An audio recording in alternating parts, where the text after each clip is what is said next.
Hello students, welcome to my channel. So student, जैसा कि आपके बीए सेकेंड ईयर के थर्ड सेमेस्टर का सोशियोलॉजी का जो सिलेबस है उसको मैंने अपने चैनल पर अपलोड कर दिया है और मैंने आपकी थर्ड सेमेस्टर के सोशियोलॉजी की क्लास भी स्टार्ट कर दी है।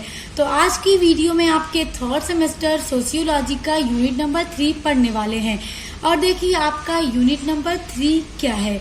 आपका यूनिट नंबर 3 है सामाजिक परिवर्तन के सिद्धांत, रैखिक व चक्रीय सिद्धांत। तो आपको अपने यूनिट नंबर 3 के अंदर पढ़ना है सामाजिक परिवर्तन के सिद्धांत, यानी विद्वानों के द्वारा जो समाज परिवर्तन के सिद्धांत हैं उनको आज की वीडियो में आपको पढ़ना है। तो देखिए सामाजिक परिवर्तन का चक्रीय सिद्धांत क्या होता है। सामाजिक परिवर्तन का स्टूडेंट्स मतलब ये है कि जैसे हमारा जो समाज है, जिस समाज में हम रहते हैं या दुनिया में सभी समाज हैं, वो मतलब एकदम स्थिर नहीं है, उसमें हमेशा परिवर्तन होता रहता है। तो विद्वानों का ये मानना है कि समाज हमेशा बदलता रहता है, इसमें लगातार परिवर्तन होता रहता है। तो विद्वानों ने इसको चक्रीय सिद्धांत मतलब बोला है कि समाज में जो परिवर्तन हो रहा है वो एक चक्रीय सिद्धांत है, एक चक्र की तरह चलता है। यानी जैसे देखिए यहाँ पे एक चक्र की तरह, अब मैं आपको बताती हूँ किस तरह। देखिए इस सिद्धांत के विद्वानों के अनुसार समाज में परिवर्तन का एक चक्र चलता रहता है। इस सिद्धांत के विद्वानों का ये मतलब कि जितने भी विद्वान यह मानते हैं कि समाज का जो परिवर्तन होता है वो एक चक्र की तरह होता है, तो एक चक्र की तरह चलता रहता है। अर्थात हम जहाँ से प्रारंभ होते हैं घूमकर पुनः वहीं पहुंच जाते हैं। अगर हमने इस पॉइंट से देखिए, यहाँ पे एक पॉइंट, यहाँ से हमने चलना स्टार्ट किया, हम चल रहे हैं और चल करके यहीं पर पहुंच गए, फिर से यहीं पर हम आ गए।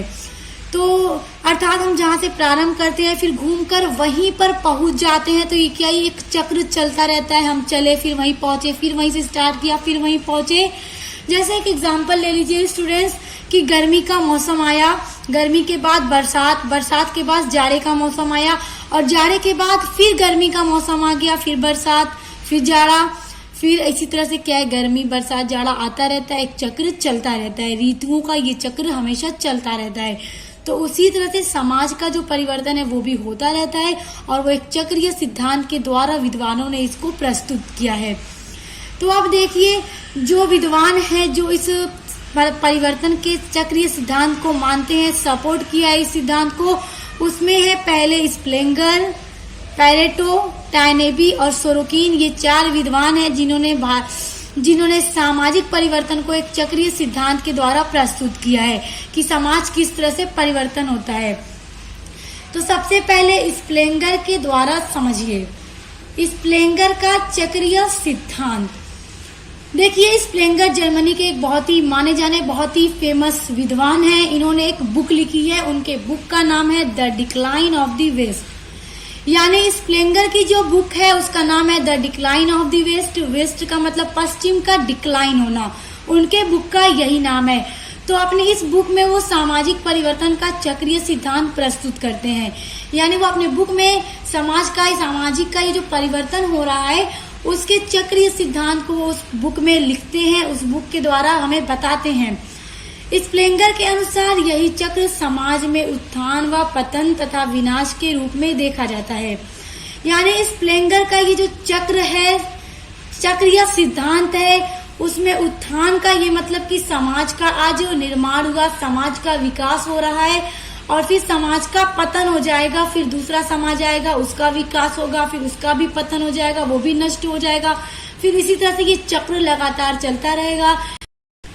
जैसे स्टूडेंट देखिए एक एग्जाम्पल के थ्रू कि एक मनुष्य का जन्म हुआ, पहले वो शिशु अवस्था में होता है जब पैदा होता है, उसके बाद युवा अवस्था में जाता है, उसके बाद प्रौढ़ावस्था में जाता है, फिर वृद्धावस्था में जाता है, फिर उसके बाद उस व्यक्ति की मृत्यु हो जाती है।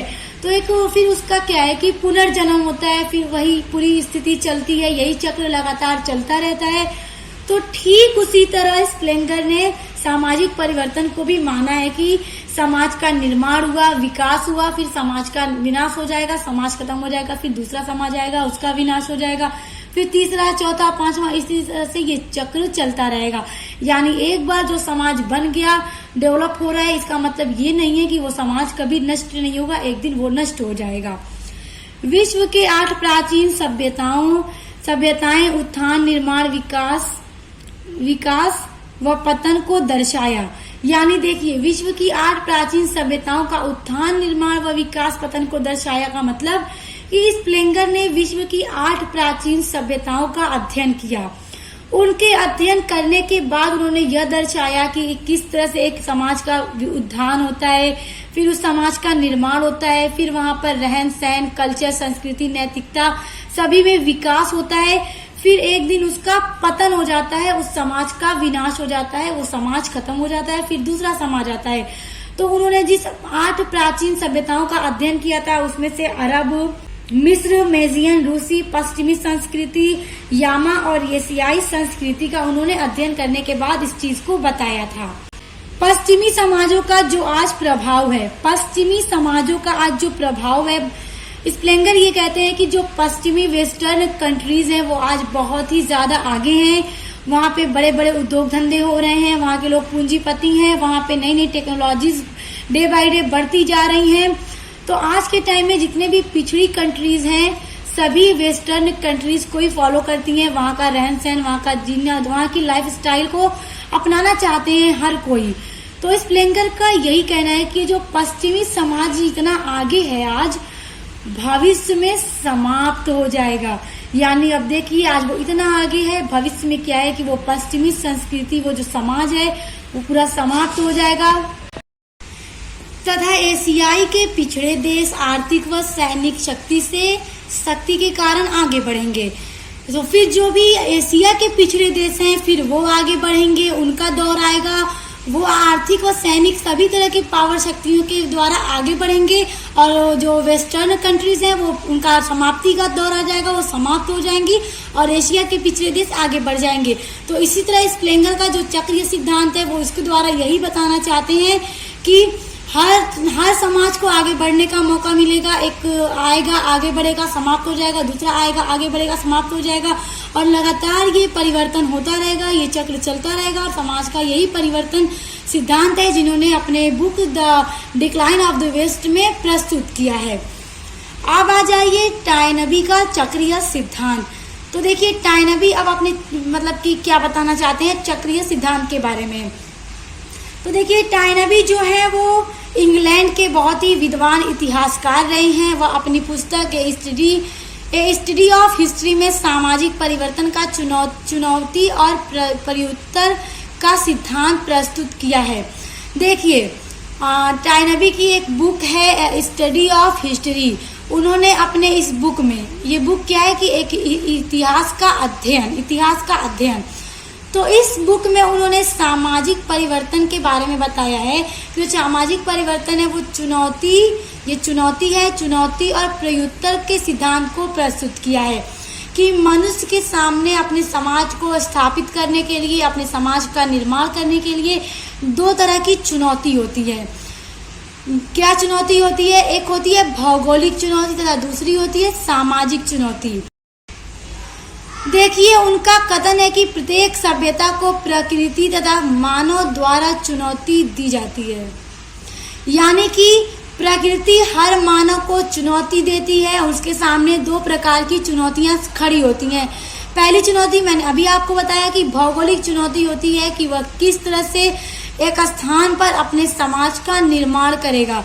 तो जिसने जोर लगाया, जिसने मेहनत की, जिसके पास पावर थी, जिसने इफर्ट लगाया, उसने अपने समाज का निर्माण कर लिया।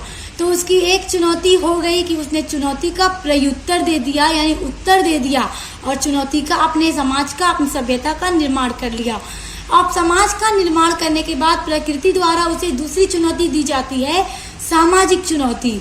यानी कि तुमने समाज का तो निर्माण कर लिया, अब तुम अपने समाज के लोगों में रहन सहन कैसा डालोगे, वहाँ की संस्कृति, वहाँ पर नैतिकता किस तरह से डालोगे, ये सारी चुनौती होती है। अगर अच्छी संस्कृति नैतिकता डालेगा तभी क्या है उसका समाज डेवलप करेगा, समाज आगे बढ़ेगा।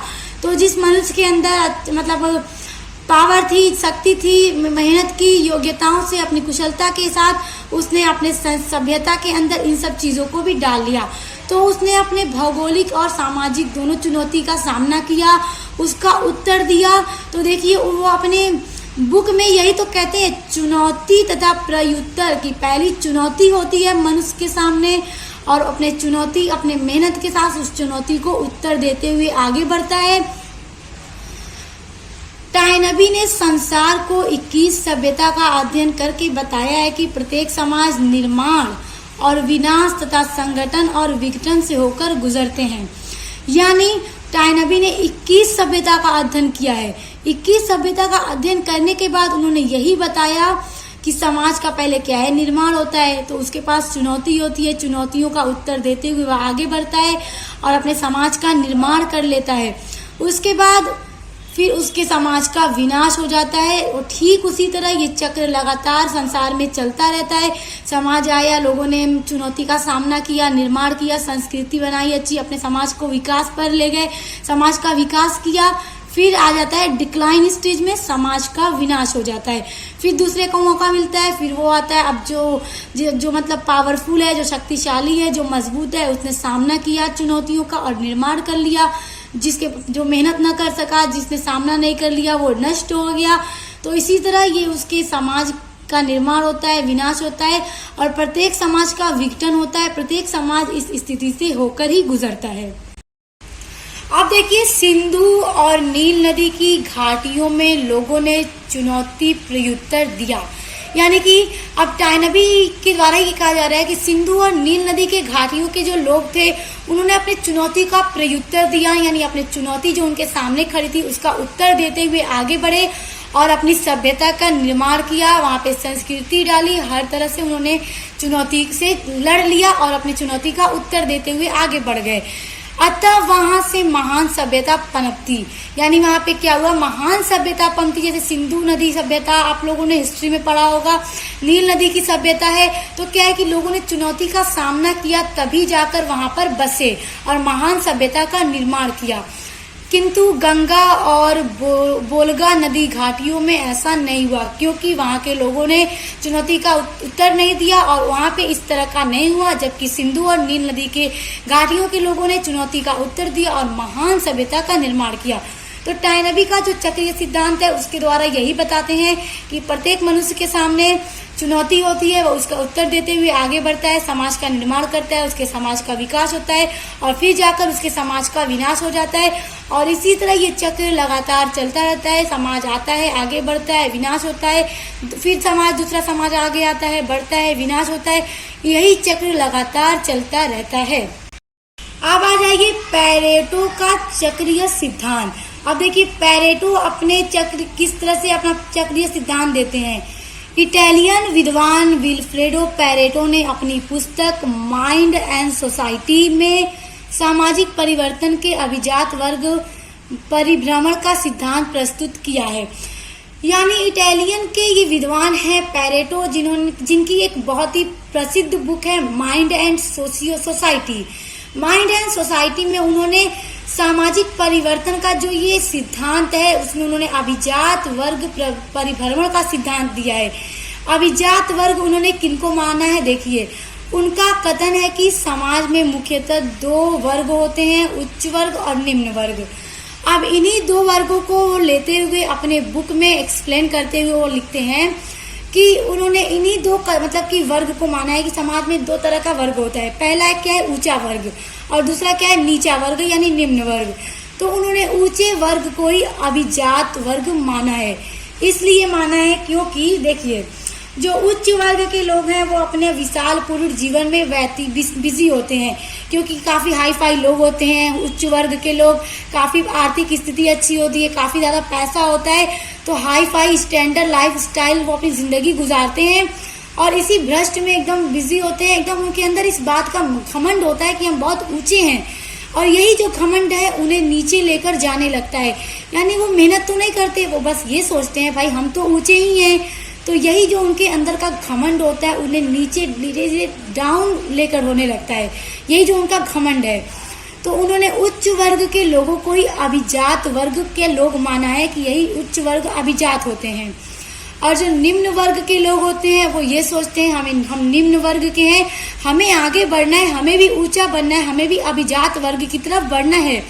तो वो क्या करते हैं कि वो मेहनत करते हैं अपनी कुशलताओं के साथ, अपना अच्छा कार्य के साथ, अपनी मेहनत के साथ, अपनी योग्यताओं के साथ वो ऊपर की ओर जाने लगते हैं। और ये कहाँ पहुँचते हैं, ये आप फिर धीरे धीरे अभिजात वर्ग में पहुँच जाते हैं।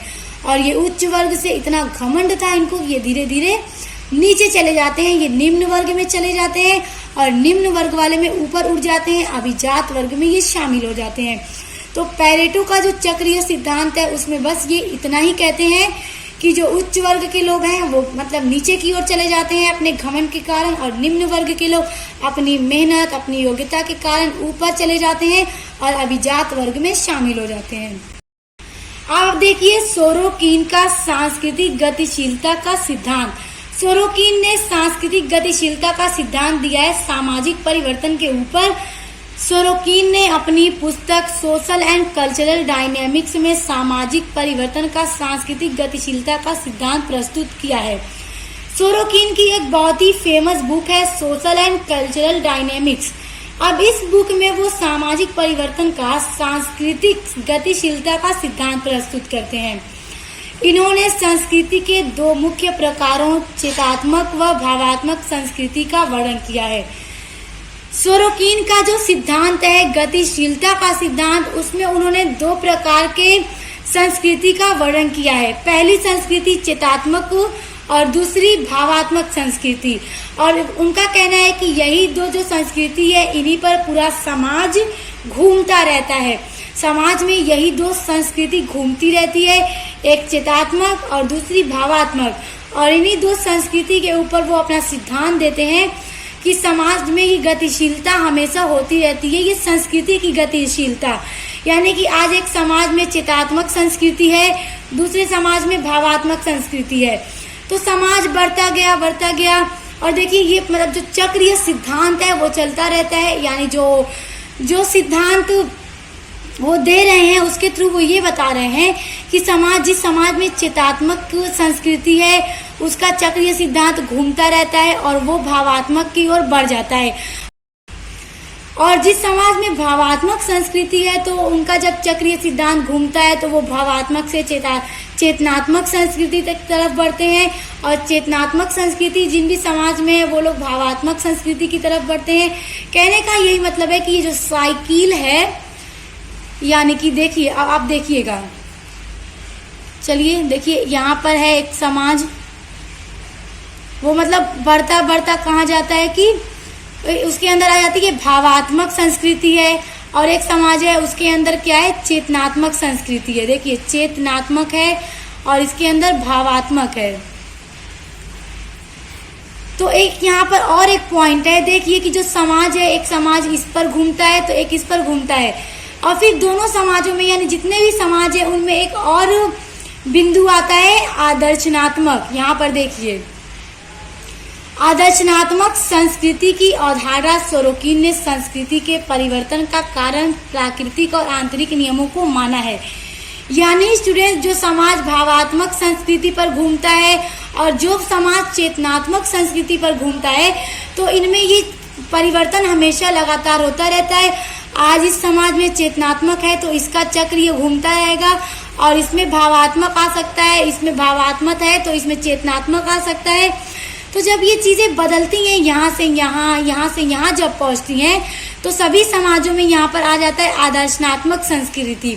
यानी एक मोड़ जरूर आता है सभी समाजों में जब वो परिवर्तन करते हैं चेतनात्मक से भावात्मक की तरफ, भावात्मक से चेतनात्मक की तरफ, तो उनके बीच एक पॉइंट आता है आदर्शनात्मक संस्कृति सभी समाज में मिलती है जब इन दोनों का मिश्रण बनता है। तो यानी जब ये दोनों संस्कृति एक समाज में मिलती है तो वहां पर आदर्शनात्मक संस्कृति बनती है।